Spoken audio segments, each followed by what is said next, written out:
Hello friends, welcome to Yosanaipudhusu. இன்றைக்கி சூப்பரான ஒரு டிப்ஸ் வீடியோ தான் பார்க்க போகிறோம். அதனால் வீடியோவை ஸ்கிப் பண்ணாமல் ஃபுல்லாக பாருங்கள்.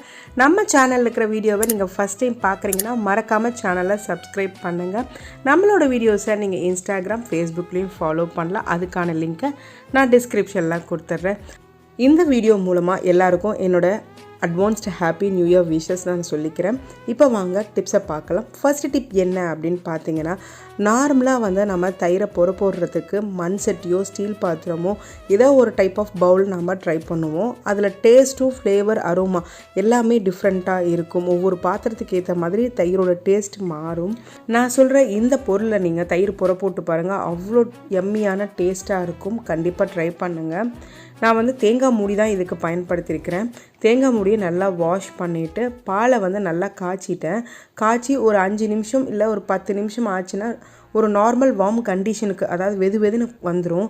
அந்த கண்டிஷனில் நீங்கள் பாலை ஊற்றி வச்சுட்டு நல்லா மிக்ஸ் பண்ணி விட்டுட்டிங்கன்னா மினிமம் 6 to 7 ஹவர்ஸில் தயிர் நமக்கு கிடச்சிடும். இப்போ பாருங்கள், நல்லா நான் மிக்ஸ் பண்ணி விட்டுட்டேன். இதோட டேஸ்ட் நல்லா இருக்குது. அதே மாதிரி சிலர் சொல்லுவாங்க, நான் போட்டாவே செட் ஆக மாட்டேங்குது, ஒரு வளவளப்பு தன்மை இருக்குது அப்படிங்கிறாங்க. போடுற தயிரோ இல்லை மோரோ பாலும் கரெக்டான லெவல் எடுத்துக்கிட்டிங்கன்னா இந்த பிரச்சனை வராது. The next day. இப்போ அரௌண்டு 7 ஹவர்ஸ் ஆயிடுச்சு. சூப்பராக தயிர் செட் ஆகி வந்துருச்சு. இப்போ நான் அதை ஸ்பூன் எடுத்து உங்ககிட்ட அது எந்த அளவுக்கு சாலிடு கண்டென்ட்டாக நமக்கு கிடச்சிருக்குதுன்னு நான் எடுத்து காமிக்கிறேன்.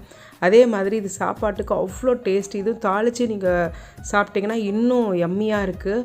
கண்டிப்பாக ட்ரை பண்ணி பாருங்கள். இப்போ பாருங்கள் எந்த அளவுக்கு சாலிடாக இருக்குது அப்படின்னு. இது மாதிரி நீங்கள் டிஃப்ரெண்ட் டைப் ஆஃப் பொருட்களை நீங்கள் ட்ரை பண்ணி சாப்பிட்டு பார்த்தீங்கன்னா டேஸ்ட் நம்ம ஹெல்த்துக்கும் நல்லாயிருக்கும், டேஸ்ட்டும் நல்லா டிஃபராக தெரியும். கண்டிப்பாக இது எல்லாத்தையும் ட்ரை பண்ணி பாருங்கள். அடுத்த டிப் என்ன அப்படின்னு பார்த்தீங்கன்னா, நம்ம நார்மலாக கேரட்டுக்கு பீட்ரூட்டுக்கெலாம் நல்லா நம்ம துருவிடுவோம். ஆனால் இந்த முட்டைக்கோஸை நம்ம கட் பண்ணுறது, கேபேஜை கட் பண்ணுறது அவ்வளோ கஷ்டமாக இருக்கும். ஏன்னா கேபேஜ் அதோட தோல் நம்ம சின்னதாக கட் பண்ணாமல் அதை செஞ்சோம்னா அது டேஸ்ட்டே நல்லா இருக்காது. அதனால் ரொம்ப குட்டி குட்டியாக கட் பண்ணணும். அப்படின்னா இந்த மெத்தடை ட்ரை பண்ணி பாருங்கள். வேலையும் சீக்கிரம் முடியும், அதே மாதிரி டேஸ்ட்டும் சூப்பராக இருக்கும். நம்ம நார்மலாக கேரட் பீட்ரூட்டுக்கு கிரேட் பண்ணுறதுக்கு, அதாவது துருவுறதுக்கு கிரேட்டர் பயன்படுத்தவும் இல்லையா, அதை தான் நான் இன்றைக்கி ட்ரை பண்ண போகிறேன். இதை ஆல்ரெடி ஒரு 3-4 டைம்ஸ் ட்ரை பண்ணி பார்த்துட்டு அவ்வளோ சூப்பராக இருந்துச்சு. எனக்கு டைம் சீக்கிரமாக முடிஞ்ச மாதிரி இருந்துச்சு. வேக வைக்கிறதுக்கு ரொம்ப டைம் எடுத்துக்கல. நான் ஃபஸ்ட்டெல்லாம் காயை கட் பண்ணிவிட்டு கொஞ்ச நேரம் தண்ணியில் போட்டு வேக வைப்பேன், இல்லைன்னா இட்லி குக்கரில் வைப்பேன். இதெல்லாம் எனக்கு டபுள் டைம் வேலையாக இருந்துச்சு. பட் இந்த மாதிரி நான் ட்ரை பண்ணும்போது டைம் ரொம்ப மிச்சமாச்சு. ரெண்டாவது டேஸ்ட்டும் வேறு மாதிரி இருக்குது. இதுக்கு நம்ம தண்ணியை ஊற்ற தேவையில்லை. ஜஸ்ட்டு நம்ம மூடி வச்சு வேக வச்சா அதோட சக்தி எல்லாமே நமக்கு முழுசாகவே கிடைச்சிடும். அதனால் நான் இந்த மாதிரி ட்ரை பண்ணி பாருங்கள். அதுவும் ஸ்கூல் டைமில் நமக்கு கிட்ஸுக்கு இந்த மாதிரி செஞ்சு கொடுத்தா அவங்க சூப்பராக சாப்பிட்ருவாங்க. கண்டிப்பாக இந்த டிப்ஸை ட்ரை பண்ணி பார்த்துட்டு கமெண்ட்டில் பதிவிடுங்க. அடுத்த டிப்ஸ் என்ன அப்படிங்கிறத பார்க்கலாம். நம்ம காலை நேரத்தில் முட்டை வேக வைக்கிறது ரொம்ப டைம் எடுத்துக்கும். ஏன்னா இப்போ கிட்ஸு ஸ்கூலுக்கு அனுப்புறது இல்லை ஆஃபீஸ்க்கு போகிறவங்களுக்கு பேக் பண்ணி கொடுக்குறதெல்லாம் ரொம்ப டைம் எடுக்கும். இந்த முட்டையை ஈஸியாக எப்படி வேக வைக்கலாம் அப்படிங்கிறத பார்க்கலாம். நான் குக்கர் தான் இதுக்கு யூஸ் பண்ணியிருக்கேன். ஒரு 3 முட்டையை வச்சுருக்கேன். இதில் கொஞ்சமாக கல்லுப்பு சேர்த்துக்கிறேன். இது கூட முட்டை முழுகிற அளவுக்கு நீங்கள் தண்ணி சேர்த்துக்கணும். தண்ணி கம்மியாக சேர்த்துட்டிங்கன்னா முட்டை கிராக் ஆகி வெளியே மஞ்சக்கருவு வந்துடும். அதனால் முட்டை முழுகிற அளவுக்கு தண்ணி சேர்த்துக்கோங்க. இப்போ நான் கல்லுப்பு, தண்ணி, முட்டை இது குக்கரில் சேர்த்து 2 விசில் மட்டும் விடுங்க. 3 விசில் விட்டால் கூட அது கிராக் ஆகி மஞ்சக்கருவு வெளியே வந்துடும். இப்போ 2 விசில் நான் விட்டாச்சு. இப்போ ஒரு முட்டையை மட்டும் நான் எடுத்து வச்சுருக்கேன். இந்த முட்டையை எவ்வளோ சீக்கிரமாக நம்ம தோல் உரித்து எப்படி பேக் பண்ணலாங்கிறதையும் பார்க்கலாம். இப்போது ஒரு முட்டையை நான் எடுத்திருக்கேன். இந்த மாதிரி ஒரு டிஃபன் பாக்ஸில் இதில் 2 முட்டையோ 3 முட்டையோ கூட போட்டுக்கோங்க. இந்த மாதிரி நல்லா குலுக்கிக்கோங்க. இந்த மாதிரி ஒரு நிமிஷம் மட்டும் போதும். நல்லா குலுக்கி எடுத்துக்கிட்டிங்கன்னா அது தோலெல்லாம் இந்த மாதிரி சின்னதாக பீசஸாக உடஞ்சி வந்துடும். நமக்கு அந்த முட்டையோட தோலை எடுக்கிறதுக்கு ரொம்ப ஈஸியாக இருக்கும். நீங்களே பாருங்கள், இது எல்லாமே டைம் கன்செப்ஷன் நமக்கு மெயினாக எப்போ நமக்கு அவசரமாக தேவைப்படுதோ அந்த டைமில் நம்ம இந்த மாதிரி ஈஸியாக பண்ணிக்கலாம். அதே மாதிரி ஒரு விசேஷம் நடக்குது அப்படின்னா கூட இதை நான் ஒரு முட்டைனால பாக்ஸில் வச்சேன். இதே விசேஷம் பண்ணுற மாதிரி தான் அந்த பாத்திரத்தில் 2 குலுக்கிங்கனாவே நமக்கு தோல் உளிக்கிறதுக்கு ரொம்ப ரொம்ப ஈஸியாக இருக்கும். இந்த மாதிரி ட்ரை பண்ணி பாருங்கள். நம்ம வேலையும் சீக்கிரம் முடிஞ்சிடும். கண்டிப்பாக ட்ரை பண்ணி பாருங்கள். அடுத்த டிப் என்ன அப்படிங்கிறத பார்க்கலாம். நம்ம வந்து என்ன தான் வீட்டில் வாஷ் பேஷனை நம்ம க்ளீன் பண்ணி வச்சுருந்தாலும் கண்டிப்பாக ஏதோ ஒரு டைம் வந்து அடைப்பு ஏற்படுத்திடும். அதே மாதிரி நம்ம வீட்டில் நான்வெஜ் செய்யும்போதும் ரொம்ப வந்து வாடையாகவே இருக்கும். அதை க்ளீன் பண்ணி அந்த வாஷ் பேஷனை நார்மல் லெவலுக்கு கொண்டு வரது ரொம்ப ரொம்ப டைம் எடுத்துக்கும். இதை வந்து எப்படி ஈஸியாக நம்ம வந்து அந்த ஸ்மெல் இல்லாமல் அடைப்பு இல்லாமல் எப்படி வச்சுக்கிறது, இந்த அடைப்பு இல்லாமல் எப்படி அவாய்ட் பண்ணுறது அப்படிங்கிறதையும் நம்ம பார்க்கலாம். இதுக்கு வந்து நான் ஆர்பிக் தான் எடுத்திருக்கேன். ஆர்பிக் வந்து ஒரு மூடி எடுத்து அதில் ஊற்றிடுங்க.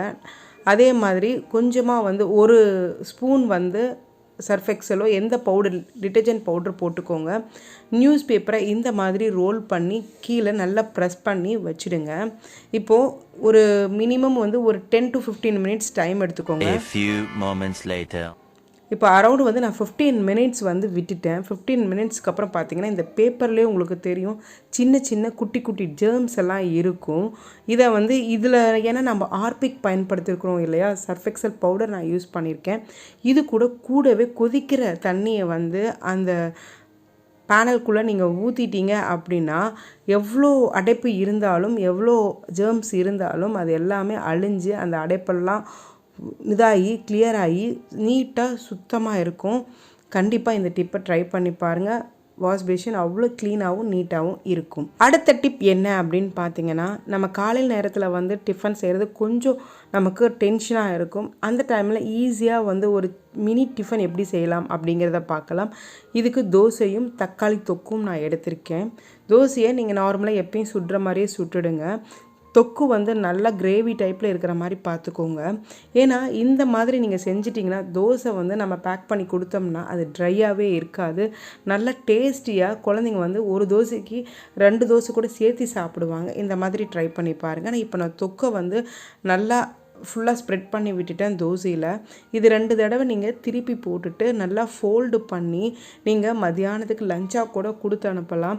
இல்லை ட்ரிப்புக்கு போகிறவங்களுக்கு இந்த மாதிரி நீங்கள் ட்ரை பண்ணி கொடுத்தீங்க, சப்பாத்தி பிடிக்காது எனக்கு வந்து ரைஸில் அதாவது மாவில் தான் பிடிக்கும் அப்படின்னா தோசை இந்த மாதிரி நீங்கள் செஞ்சு கொடுத்துட்டுனா அவங்க விரும்பி சாப்பிடுவாங்க. கண்டிப்பாக ட்ரை பண்ணுங்கள்.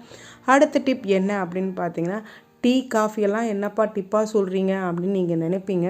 டீ வைக்கிறதும் ஒரு கலை தான். டீ இந்த மாதிரி வச்சு குடிச்சு பாருங்கள், சூப்பராக இருக்கும். இப்போ வந்து உங்கள் ஃபேமிலிக்கு எவ்வளோ டீ, இப்போ வந்து நான் 2 டம்ளர் பாலும் 2 டம்ளர் தண்ணியும் நான் யூஸ் பண்ணுறேன் 4 பேர்த்துக்கு. இப்போ வந்து 2 டம்ளர் தண்ணி ஊற்றிட்டேன். தண்ணி வந்து நல்லா கொதிக்கணும். தண்ணி நல்லா கொதிச்சதுக்கு அப்புறம் தான் நீங்கள் தூள் சேர்த்தணும். தூளும் வந்து ஒரு நிமிஷம் வரைக்கும் வேகணும். தூள் வெந்ததுக்கு அப்புறம் தான் நீங்கள் சர்க்கரையை சேர்த்தணும். நான் சொல்கிற இந்த மெத்தடில் நீங்கள் டீ வச்சிங்கன்னா டீ கடைக்கு நீங்கள் போக மாட்டீங்க. அவ்வளோ வீட்டில் டீயே வந்து அவ்வளோ டேஸ்ட்டாக இருக்கும். கொஞ்சமாக நான் வந்து ஏலக்காய் தூள் சேர்த்துக்கிறேன். இது கூடவே வந்து இஞ்சி தட்டி போட்டுக்கலாம். இந்த மாதிரி ஒரு டீ குடிச்சு பாருங்கள். அதுவும் கிளைமேட் கூலாக இருக்கும்போதோ இல்லை சளி பிடிக்கும் போதோ இந்த மாதிரி டீ வைக்கும்போது செம்ம டேஸ்ட்டாகவும் இருக்கும். அதே மாதிரி ஒரு ரெஃப்ரெஷ்மெண்ட் நமக்கு கிடைச்ச மாதிரி இருக்கும். இப்போது நான் வந்து பால் ஊற்றிட்டு நல்லா கொதிக்க விட்டுடலாம். கொதித்து இந்த மாதிரி நுரை கிளம்பி வர டைமில் ஒரு 20 செகண்ட்ஸ் மறுபடியும் கொஞ்சம் வேக விட்டுட்டு அதுக்கப்புறம் நீங்கள் ஃபில்ட்ரு பண்ணி குடிச்சிங்கன்னா அவ்வளோ டேஸ்ட்டாகவும் அவ்வளோ ஸ்ட்ராங்காகவும் இருக்கும். நீங்கள் டீ கடைக்கே போக தேவையில்லை. டீ வைக்கிறது கூட ஒரு கலை தாங்க. கண்டிப்பாக ட்ரை பண்ணி பாருங்கள். அடுத்த டிப் என்ன அப்படிங்கிறத பார்க்கலாம். நம்ம வீட்டில் மெயினாக நம்ம பயன்படுத்துகிறது கேஸ் ஸ்டவ்வுக்கு லைட்டர் தான். தீப்பெட்டிங்கிறது செகண்டு தான். நாம் கேஸ் ஸ்டவ்வுக்கு பயன்படுத்துகிறது லைட்டர் தான். இந்த லைட்டர் வந்து கொஞ்ச நாள் ஆச்சு அப்படின்னா இந்த பருப்பு சாம்பார் இல்லை ஆயில் பட்டு எல்லாத்துக்கும் அது வந்து எப்படின்னா துரு பிடிச்ச மாதிரியோ இல்லை அழுக்கு படிஞ்சதோ இருக்கும். இதை எப்படி க்ளீன் பண்ணலாம்? ஒரு மாதத்துக்கு ஒரு தடவை நீங்கள் க்ளீன் பண்ணாவே போதும், அது சுத்தமாக இருக்கும். நான் என்ன இதுக்கு பயன்படுத்துகிறேன் அப்படின்னா கோல்கேட் டூத் பேஸ்ட்டு தான் பயன்படுத்துகிறேன். நீங்கள் கோல்கேட் தான் யூஸ் பண்ணணுங்கிற அவசியம் கிடையாது. நார்மல் டூத் பேஸ்ட் கூட நீங்கள் பயன்படுத்துங்க. இப்போது டூத் பேஸ்ட்டை போட்டு நல்லா நார்மல் நமக்கு தேவையில்லாத ஏதாவது ப்ரஷ் இருக்கும் இல்லையா, அதை வச்சு நல்லா வந்து ப்ரஷ் பண்ணிக்கோங்க. நல்லா அதை வந்து க்ளீன் பண்ணிட்டீங்க அப்படின்னா அந்த துருவோ அந்த ஆயில் கரையோ இல்லை வந்து அந்த கருப்பாக இருக்கும். ஏன்னா ரொம்ப நாள் வந்து அந்த மசாலாலாம் பட்டு அதில் வந்து வளவளப்பாக இருக்கும். அது எல்லாமே போயிடும். இப்போ நல்லா நான் தொடச்சி வச்சுட்டு உள்ளே மட்டும் தண்ணி படாமல் பார்த்துக்கோங்க. தண்ணி பட்டுடுச்சு அப்படின்னா ஒரு 10 மினிட்ஸ் வந்து எதுவும் லைட்டராக யூஸ் பண்ணாதீங்க. அது நல்லா ட்ரை ஆனதுக்கப்புறம் அந்த ஸ்பார்க்கு வரும். இப்போ நான் நல்லா தொடச்சி எடுத்து வச்சுட்டேன். எவ்வளோ பிரைட்டாக இருக்குன்னு மட்டும் பாருங்கள். கண்டிப்பாக இந்த டிப்ஸ் எல்லாம் நீங்கள் ட்ரை பண்ணி பார்த்துட்டு கண்டிப்பாக எனக்கு கமெண்ட்ஸை பதிவிடுங்க. இந்த வீடியோ பிடிச்சிருந்துச்சுன்னா லைக் பண்ணுங்கள். ரொம்ப பிடிச்சிருந்தா ஷேர் பண்ணுங்கள். மறக்காமல் சேனலை சப்ஸ்கிரைப் பண்ணிவிடுங்க. சப்ஸ்கிரைப் பண்ணாமல் பார்த்துட்ருக்கிறவங்க ப்ளீஸ் சப்ஸ்கிரைப் பண்ணுங்கள். பக்கத்தில் இருக்கிற நோட்டிஃபிகேஷனில் ஆளுங்கிற ஆப்ஷனை கிளிக் பண்ணுங்கள். தேங்க்ஸ் ஃபார் வாட்சிங்.